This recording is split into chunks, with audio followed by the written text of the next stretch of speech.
Hi, I'm Dana Hansen. I'm the Director of Franchise Development for College Hunks, Hauling, Junk, and Moving. And I'm super psyched to be joined by Ryan. Ryan actually is one of our new owners. And I remember it wasn't too long ago that he was considering a franchise.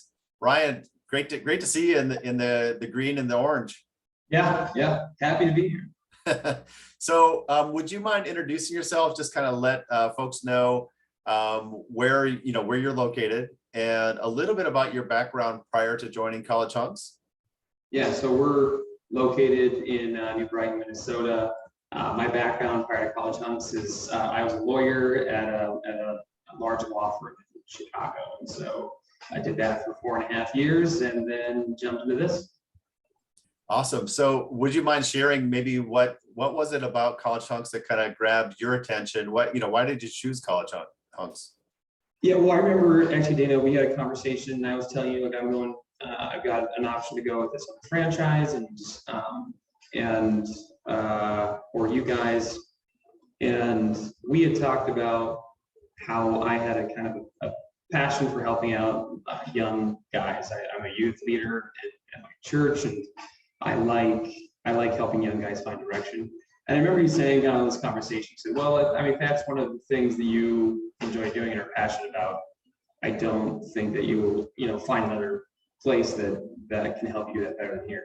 And I think, that's been absolutely true. That's been absolutely true. The opportunity I've had, we've got, we're less than a year in. I've got 22 guys working for us here at the thick of summer, and that is the most fulfilling part of the job. I love getting to help young guys who are in college or kind of looking for direction in their life, and we put a lot of emphasis on just helping them find that direction and helping them find purpose and meaning in doing what is a really a hard labor job, but find purpose in doing that well and in serving people. So yeah, that's my favorite part. No, I remember those conversations, and I'm so glad that you chose this direction. You've done really well. Culture actually, is a big deal. So, taking these young people and developing them as human beings is really important, but also kind of creating, it kind of ties into building leaders, then creating a fun, enthusiastic team environment. Like the culture is all of the core values kind of put together. I understand from your coach, I've heard a lot of good things that you're doing some fantastic, interesting things on a local level, to create that culture. Would you mind sharing maybe some of those things with folks that are watching this? Yeah, I guess one of the unique things that we did is we require the guys to do a book club. And so we read a chapter of a book. Currently right now we're reading 12 Rules for Life by Jordan Peterson, and they read a chapter, and then we come together on Thursday mornings, and I get them a Chick-fil-A breakfast, and we just talk about the book. And I wondered how that would be received by a bunch of young kind of guys who are working a blue collar labor job. Are they going to want to read a chapter of what's kind of heavy intellectual stuff and then come and read it? And the answer is we found ways to incentivize them. Some were more interested in it than others initially. We give them bonus money for every 5-star review they get, and they get a lot of 5-star reviews. So we said, okay, you're going to collect that once a week at book club, and if you're not at book club, then you lose your 5-star review money for the week. So we put that in place, and we did that just to hit it, because this book club thing, it's high priority, because what we're going to focus on is not just building a good team, but building better men, better young guys into who they want to be.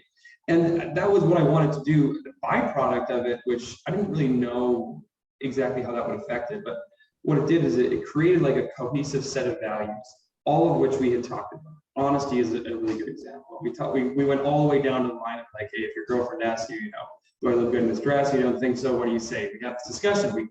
We talk about why the truth is important, and then that becomes a mantra among us. We hold each other accountable to that, and then that goes down to integrity with the customer, integrity in the workplace, but integrity in their own lives as well. So yeah, that was kind of a cool thing, and I don't know that I really totally knew how much that would affect, I think, the way that our guys treat a job. And we would find that after certain book clubs, our like the sheer number of like 5-star reviews that we got would go up significantly. So we're now 9 months in, I think, and we have over 300 5-star reviews, 5-star average on Google reviews, which is wild. And I think a lot of that has to do with our focus on that, you know, like just building the guys up in their personal lives. And that's awesome. I love hearing that. And you know, I think we're all looking for purpose, and you know, our purpose is really important. That's what gets us out of bed, you know, every morning. So, you know, it sounds like you found purpose in helping to develop these young people as human beings, and obviously that's reflected well, you know, in the reviews. And so it's all kind of tied together, which is really, really cool. I understand that you hit a pretty nice milestone here, you know, only 9 months in. Would you mind sharing what that is? Which milestone? Well, we got The revenue. Oh, revenue, yeah. Yeah, no, we did. Yeah, I think what did we hit this last month? I mean, I think it was 74,000 or something like that. Yeah, 174, almost 175K. Yeah, yeah. Like doing that in a month, you know, and you're 9 months in, you know, like for a lot of businesses, they would be lucky to do that like over the course of a year. Yeah. No, that was beyond our wildest dreams. It truly was. And just looking at the numbers of like other people in the Midwest, I really had no expectation of that at all. So that was really cool. I didn't see that one coming. And yeah, like there's some things that I still like have yet to unpack as to why they happened and why some of the successes that we had. But I do think that culture is connected to it in some ways. It's connected because one thing it definitely did was we attracted like really excellent guys. Like when we first started, you know, the first guys I hired, there's some like interesting characters in there. Pretty soon they weeded themselves out, and all of our best guys were inviting their friends, and it happened rapidly. Where all of a sudden, I turned off all of our hiring. Like Chatter, all of our other vendors for hiring, because our guys were bringing in guys so fast, and they all wanted their friends to come work for them, and they brought in great guys. So that was another side benefit to it. So I know we have good people. I know that has something to do with it. I know our culture attracts good people, but that's all I kind of know right now. The rest of it I still need to parse out. I know there's probably more to the story, but yeah. No, that's unbelievable, and it is all interconnected. I think you're 100% right, and it's great that you really kind of set the tone as the leader, as the owner, and you know, connected with them on a personal level, and you know, 300 reviews in 9, you know, I mean, you guys are just absolutely killing it. Real quick, do you have like a most proud moment that you would want to share since you've been a franchise owner?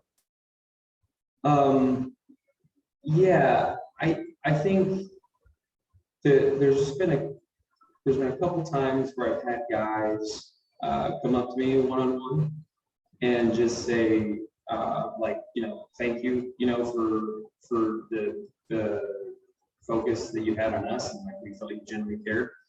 There was a guy who had to be out of work for a while. He hurt himself, and then his grandma, who actually had like raised him from when he was a kid, was put in the hospital with a stroke, and just really got me through a difficult time. And he would come over to the shop and just like talk, you know, just even though he was working or anything like that at the time, he just would come talk and wanted to talk with me about kind of, you know, what was going on and some of the difficulties. And we harkened back to some of our conversations, you know, that purpose of meeting, what all it means. For me, that was like, you know, that was a really good moment, just to know that like this is a place that he felt like he could come and talk about that stuff and kind of a really dark moment. Like, so that was a big highlight. Oh man, appreciate you sharing that. You know, it's funny. I mean, you know, hitting 175K in a single month, you know, for a lot of people, that probably would be their most proud moment. But you as a human being talking about other kind of personal stories, that just kind of speaks to the person that you are. And, you know, it's what's great is you know, money almost becomes a byproduct, you know, of these connections and, you know, and that purpose. And so, you know, obviously our purpose is to move the world as a brand. It sounds like you're doing that on a local level with your teams and developing them. And it shows where they're not only getting great reviews, but they're also bringing others in that are like them. So, man, it's a snowball effect. Super proud of you, Ryan. Super excited to be able to talk to you. And thanks for sharing. Yeah, absolutely. Yeah, glad to catch up. Thanks, Dave. Thank you.